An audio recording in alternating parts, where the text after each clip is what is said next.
morning!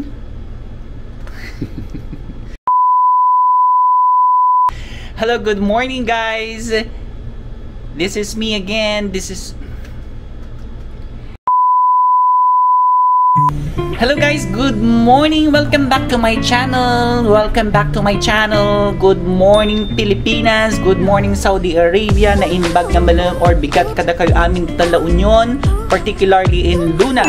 Before anything else, gusto ko muna kayong kumustahin kung okay lang po kayo ngayon, lalo na sa panahon ng pandemya. Sana'y nasa mabuti kayong lahat na kalagayan at sana'y gabayan kayo ni Lord palagi, lalo na tong panahon ng pandemya. So for today's video, mga ka-felixsters, meron na naman po akong napanood sa YouTube.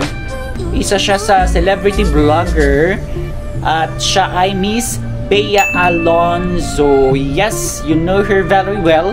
Ang ginagawa po niya sa channel niya at particularly this video ay gumagawa siya ng merienda, which is the snack.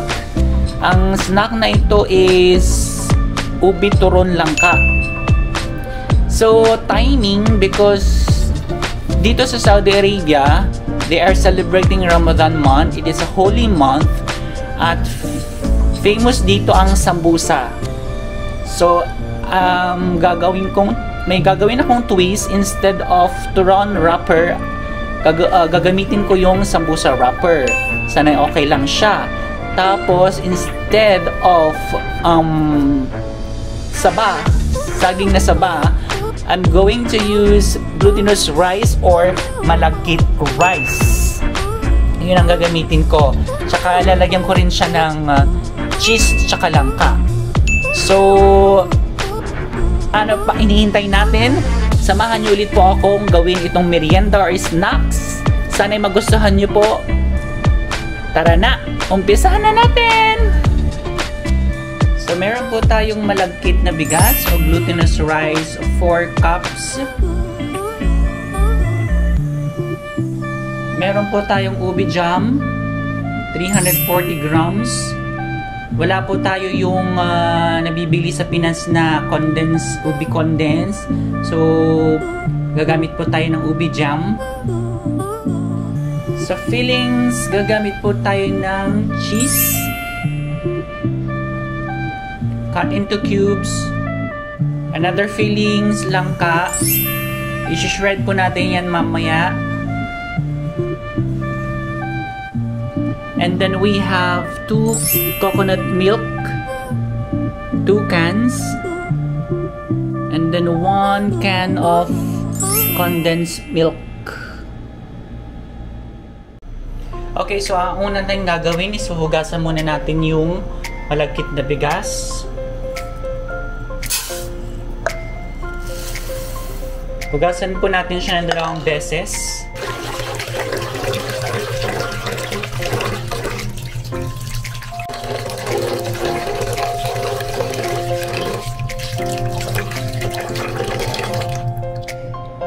So nahugasan na po natin yung malagkit na bigas, yung glutinous rice. So ilalagay na natin na yung coconut milk.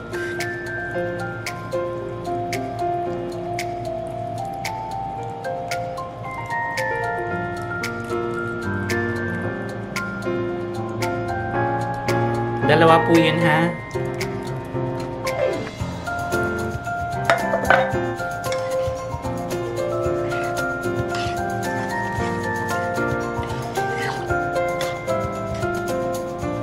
Okay, salang na natin.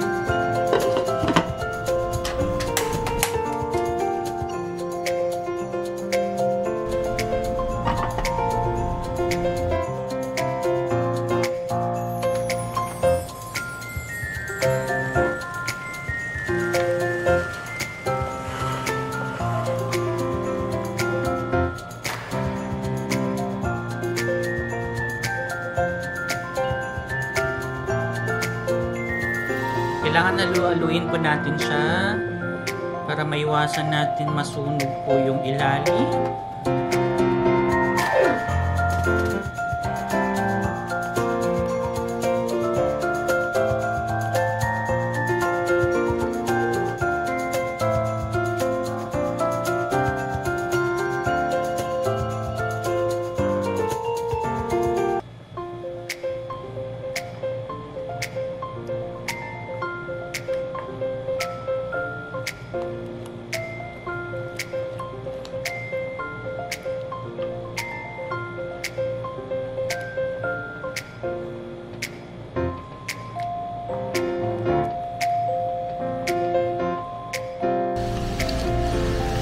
Okay, pwede na to. Ito yung consistency ng malagkit. Yung half lang nito siguro yung gagamitin ko, yung half. Meron akong ibang gagawin sa half. Kasi naparami ata yung nagawa kong malagkit.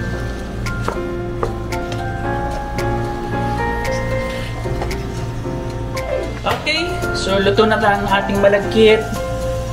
Se-separate natin sa bowl. Siguro mga kalahati lang ang gagamitin natin. So, i-transfer natin sa isang bowl. Yung ating gagamitin lang.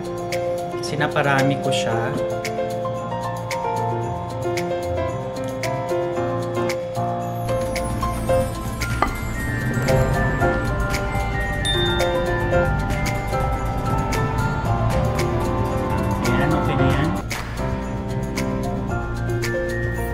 Okay. So from this, lagay na natin yung condensed milk.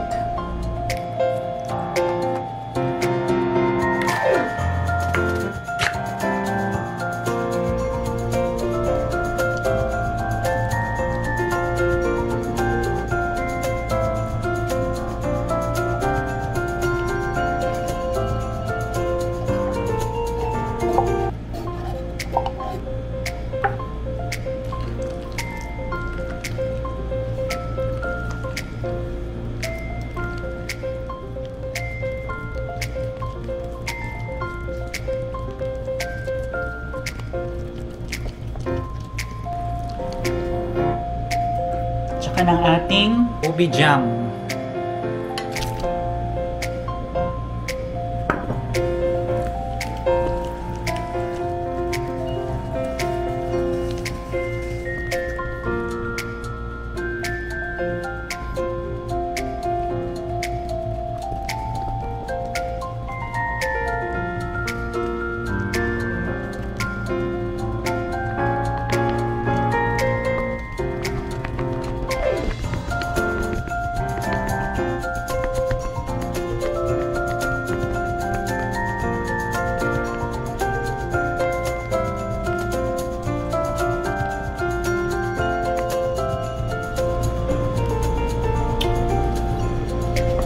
So, ayan yung mixture.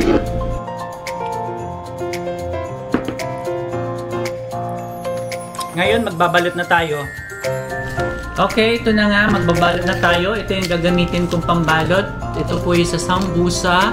So, ito try natin. Gamitin ito sa UBE cheese or langka. Okay.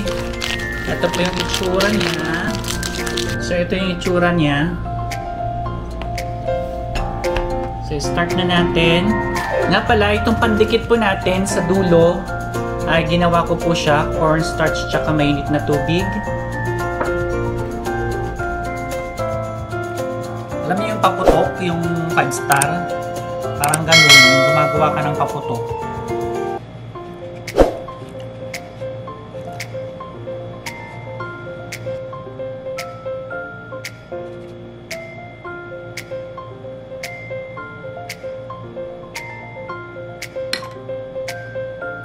Cheese.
So guys, painitin lang natin yung oil hanggang tapos magpa-fry na po tayo ng sambusa UBE cheese with langka.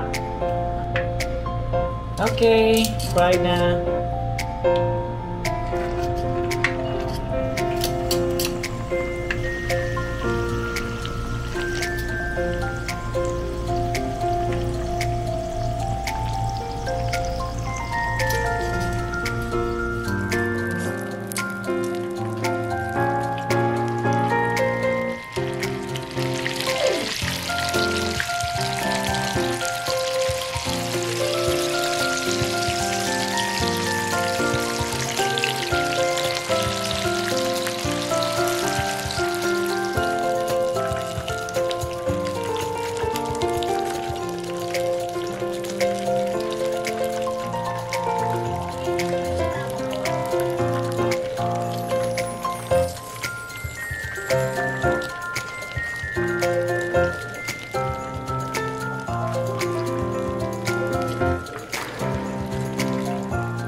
Okay guys, tapos na po akong magluto at mag-prepare ng sambusa UBE cheese with langka. Ito na po siya, so titikpan po natin kung ano. Oh, langka. Ang sarap. Ang sarap po niya. So, actually, dito na po nagtatapos ang aking video. If you like my video, don't forget to put a thumbs up. Don't forget to thumbs up and share, and especially subscribe to my channel. Just click the notification bell below para ma-update kayo sa susunod kong mga video. Salamat po sa pag-subscribe. Thank you po. Ang sarap talaga niya.